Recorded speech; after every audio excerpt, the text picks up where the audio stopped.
या जगात सगळ्यात साक्षर जर मायबाप कुणाचे असतील तर ते आपल्या शेतकऱ्याचे आहेत, कारण अजूनही आमच्या शेतकऱ्याचे मायबाप वृद्धाश्रमात टाकायची परंपरा अजून सुरू झालेली नाहीये. आणि ही सत्य परिस्थिती आहे. पोरांना वाटतं की माझ्या बापाला लिहिता येत नाही, वाचता येत नाही, पण मी त्या पोरांसाठी सांगत असतो जगातले सगळ्यात साक्षर मायबाप माझे आहेत. जरी अडाणी असले, शाळेत गेलेले नसले, तुम्ही आजही पहा गावाखेड्यात जर तुम्ही गेलात तर मंदिराच्या आजूबाजूला बरीच कंस लटकवलेली असतात. ज्वारीची म्हणा, बाजरीची म्हणा, ही कंस वावरातनं आणून आमचा बाप ज्यावेळेला येडा करायला जातो त्यावेळेला वाकड्या दांडीची 2-4 कंस तो तोडून आणतो आणि मंदिरात आणून ते कंस आणून लटकवतो. त्यावेळेला आमच्या अडाणी बापाला विचारलं जातं ही कंस कशासाठी.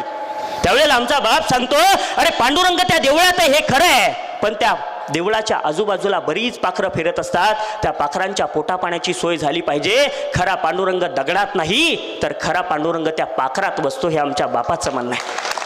आणि मग सांगा ना शेतकऱ्याच्या